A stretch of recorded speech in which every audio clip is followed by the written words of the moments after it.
G'day there guys, Markee here, and welcome back to another episode of r/Am I the Arsehole? Hope you enjoy. Am I the arsehole for telling my girlfriend that she is simply an arsehole because of her behavior? So my girlfriend and I have been together for more than 1 year, but we rarely meet each other's friends because of our schedules and having really different types of friend groups.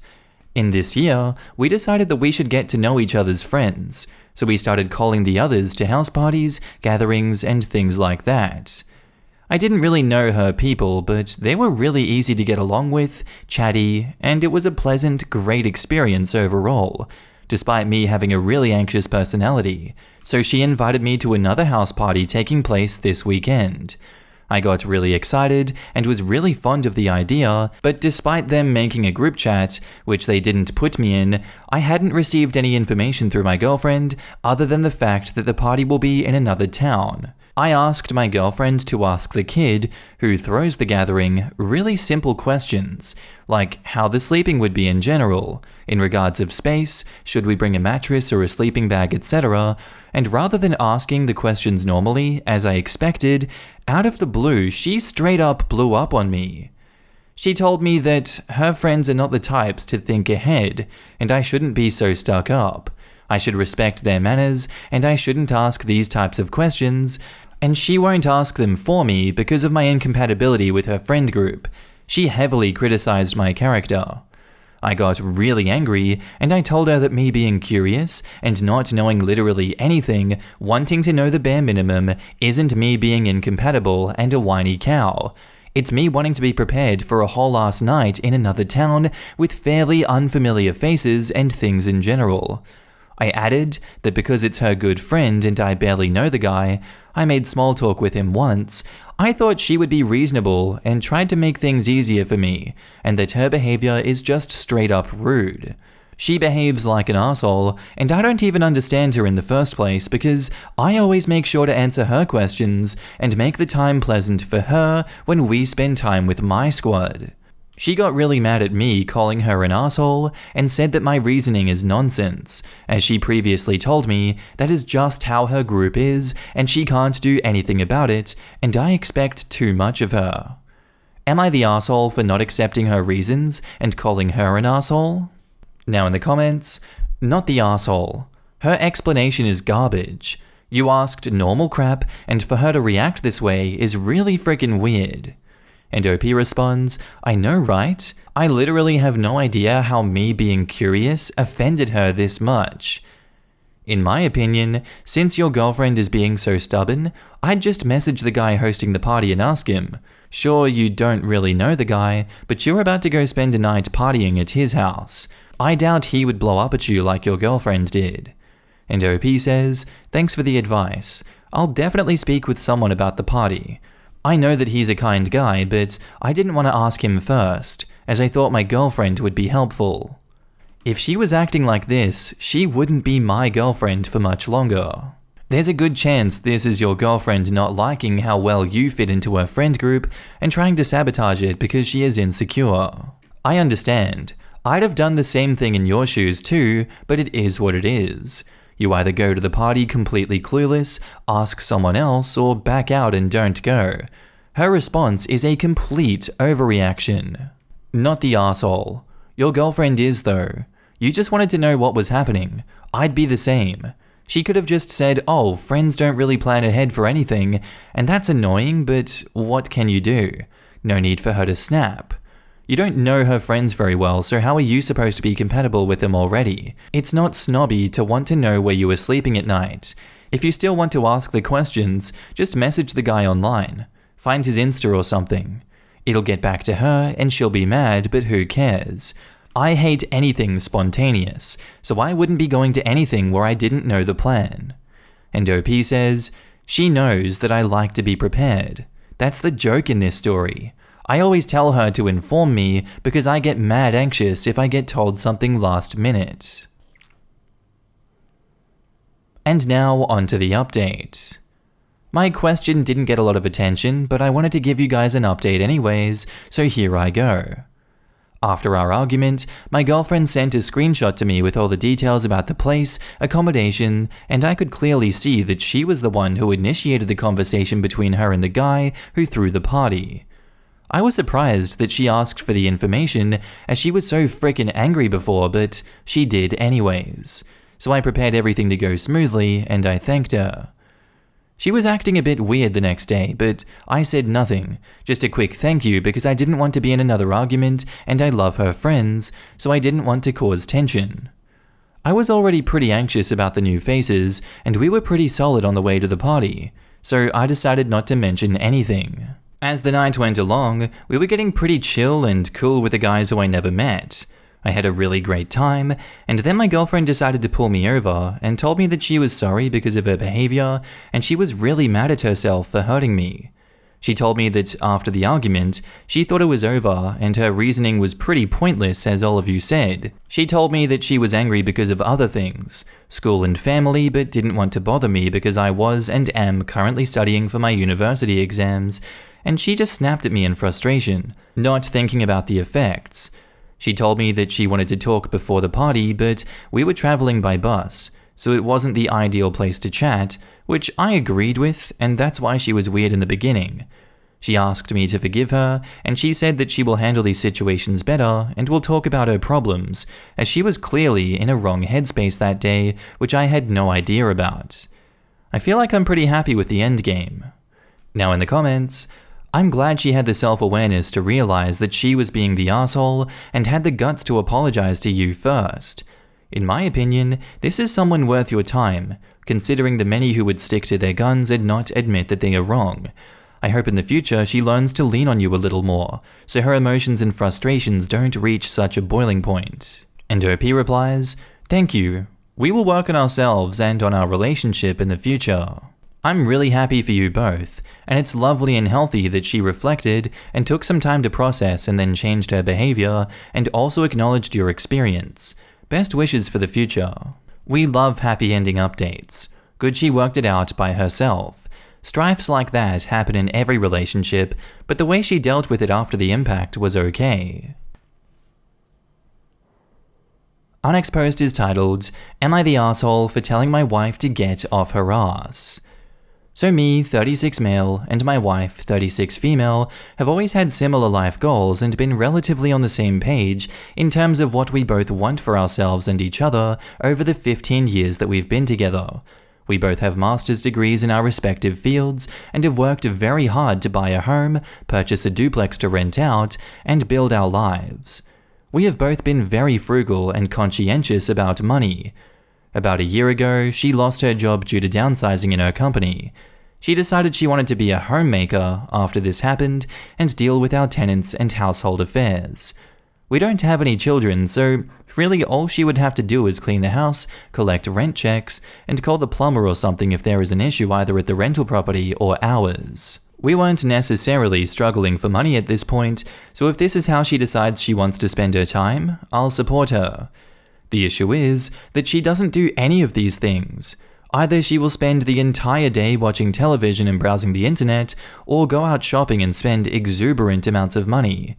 I'm not exaggerating when it comes to how much she has been spending. A brand new fancy car, tons of expensive high-end clothes with brand names from Europe that I hadn't even heard of, a bunch of fancy gadgets, and whatever else. We weren't high-rolling it before, just living relatively comfortably, and all this spending has put a financial strain on things. On top of this, she isn't doing any of the things that she said she wanted to do as a homemaker. I clean the entire house. I deal with issues at the rental. I searched for a new tenant. All of the things that we once shared responsibility for, and she said she would completely handle after losing her job, I have been taking care of. I have been concerned about this, as it's unlike her and a dramatic shift in her behavior. I tried asking if something is wrong, and she says everything is fine. I tried telling her I'm a bit concerned and suggested seeing a therapist and that we could even go in together, but she refused.